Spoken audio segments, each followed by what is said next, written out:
MP board कक्षा 9वीं वाले सभी बच्चों का यहाँ पर अब सामाजिक विज्ञान का जो प्रश्न पत्र है, पूरा का पूरा प्रश्न पत्र और उसका सॉल्यूशन आ चुका है। आप देख सकते हैं ये पूरा का पूरा जो क्वेश्चन पेपर है प्यारे विद्यार्थियों, 101% ये आपको परीक्षा में दिया जाएगा, यानी कि यहाँ से आपके एक भी क्वेश्चन बाहर नहीं जाएंगे। इसलिए सभी छात्र इस क्वेश्चन पेपर को ध्यान से देखें और इन सभी प्रश्नों को आपको याद जरूर करना है, क्योंकि ये प्रश्न आपको परीक्षा में दिए जाएंगे। पहला प्रश्न आपको परीक्षा में दिया जाएगा कि भारत के मध्य से गुजरने वाली कर्क रेखा का जो मान होता है वह कितना होता है। यहाँ पर आपको ध्यान रखना है प्यारे विद्यार्थियों, 23 डिग्री 30 उत्तरी अक्षांश तक भारत के मध्य से गुजरने वाली कर्क रेखा का मान होता है। इसमें आपको लिखना है 23 डिग्री 30 उत्तरी अक्षांश। भारत का नगर जो कि वृष्टि छाया प्रदेश में पड़ता है, तो वो कौन सा नगर है? तो वो नगर है पुणे। तो यहाँ पर आपको करेक्ट आंसर के रूप में पुणे ध्यान रखना है, जो कि सही आपका आंसर हो जाएगा। जितने भी विद्यार्थी वीडियो को देख रहे हैं तो माय डियर फ्रेंड्स, वीडियो को लाइक जरूर करें और चैनल पर नए हैं तो सब्सक्राइब करके रखना है, क्योंकि विज्ञान का पेपर भी पूरा बताऊंगा। लुई 16वां इस वंश का राजा था, तो वो वंश कौन सा था? तो इसमें ध्यान रखना है बुर्बो वंश। भारत में वयस्क मताधिकार की उम्र कितनी है? तो इसमें आपको 28 वर्ष करेक्ट करना है, 28 वर्ष हमारा सही होगा। पालमपुर गांव में हाई स्कूल की संख्या है, तो कितने हाई स्कूल हैं? तो यहाँ पर आपको ध्यान रखना है 1। मानव संसाधन के रूप में जाना जाता है, तो किसे जाना जाता है? ध्यान रखना है मानवीय पूंजी को। तो इसमें आपको मानवीय पूंजी करेक्ट करके आना है। अगला प्रश्न परीक्षा में आएगा, ध्यान से देख लीजिए। ये पूरा का पूरा प्रश्न पत्र आ चुका है जो परीक्षा में आपको दिया जाएगा। अरब सागर भारत के दिशा में स्थित है, तो अरब सागर जो है भारत की पश्चिम दिशा में स्थित है, तो यहाँ पर आपको क्या लिखना है? पश्चिम लिखना है। अगला प्रश्न आएगा, दो नदियों के बीच की भूमि को क्या कहते हैं? तो उसे दोआब बोला जाता है। क्या बोला जाता है? दोआब उसे बोला जाता है, तो यहाँ पर आपको दोआब लिखना है। भारत में सबसे बड़ी अपवाह द्रोणी नदी है, तो वो कौन सी है? तो आपको पता होगा, उसका नाम है गंगा। बोल्शेविक पार्टी के नेता कौन थे? तो इसमें आपको ध्यान रखना है व्लादिमीर लेनिन।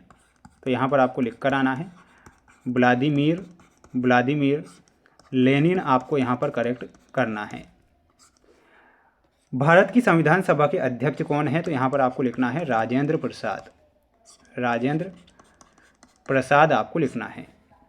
नगरीय क्षेत्रों में बेरोजगारी अधिक पाई जाती है, तो नगरीय क्षेत्रों में शिक्षित बेरोजगारी अधिक पाई जाती है। तो कैसी बेरोजगारी होती है? शिक्षित बेरोजगारी होती है। तो ये आपको ध्यान रखना है। जिसे आदर्श बेरोजगारी पाई जाती है, तो आदर्श भी आप लिख सकते हैं। तीसरा प्रश्न आएगा परीक्षा में, ध्यान से देखिएगा। ये सत्य असत्य वाले क्वेश्चन हैं। मई 1945 में जर्मनी ने मित्र राष्ट्रों के सामने समर्पण कर दिया, तो बिल्कुल ये आपको सत्य लिखना है। मेरी एंतोइनेट लुई 16वां की पत्नी थी, ये सत्य लिखना है। जावा का संथाल समुदाय लकड़ी काटने में कुशल था, ये गलत होगा। भारत में लोकसभा सदस्यों की कुल संख्या 230 है, तो ये गलत होगा। भारत की प्रधानमंत्री द्रौपदी मुर्मू है, गलत है। मनरेगा के माध्यम से शहरों के प्रति 100 दिन की जो रोजगार गारंटी थी वो दी जाती थी, बिल्कुल ये सत्य लिखना है। स्क्रीनशॉट ले लेना है। सभी प्रश्नों को अच्छे से रटकर जाना है, क्योंकि ये पूरा पेपर आएगा परीक्षा में। चिल्का झील, तो चिल्का झील में आप सभी बच्चों को मिलाना रहेगा और वो हो जाएगा उड़ीसा। कहाँ पर है? उड़ीसा में चिल्का झील है। मिन कैंप में आपको मिलाना रहेगा एडोल्फ हिटलर से। बस्तर में आपको मिलाना रहेगा छत्तीसगढ़। सरकार का प्रमुख कार्य क्या होता है? तो सरकार का जो प्रमुख कार्य में मिलाना है प्रधानमंत्री। पालमपुर में आपका सही आंसर क्या हो जाएगा? ऑप्शन नंबर 1 काल्पनिक गांव। सेतु पाठ्यक्रम में प्राथमिक शिक्षा से मिलाना है। ठीक है, तो ये आपकी जोड़ी हो चुकी है। आप सभी बच्चे इस जोड़ी को अच्छे से याद करें और अच्छे नंबर लेकर आएँ, क्योंकि ये पूरा पेपर बताऊंगा बिल्कुल सॉल्यूशन के साथ, इसलिए पूरा पेपर ध्यान से देखना है। स्वेज नहर किन दो सागरों को जोड़ती है? तो लाल सागर व भूमध्य सागर को। इसमें क्या लिखना है? लिखना है आपको लाल सागर व भूमध्य सागर। ताप्ती नदी का उद्गम स्थल किस जिले से होता है? तो इसमें आपको ध्यान रखना है मुल्ताई। ठीक है, तो यहाँ पर आपका हो जाएगा मुल्ताई बैतूल। वाइमर के समर्थकों को क्या कहा जाता था? तो नवंबर का अपराधी उन्हें कहा जाता था। तो यहाँ पर लिखना है नवंबर का अपराधी लिखना है। डॉक्टर नेल्सन मंडेला को किस जेल में रखा गया था? तो इसमें लिखना है रोबेन द्वीप। कहाँ पर? रोबेन द्वीप में रखा गया था।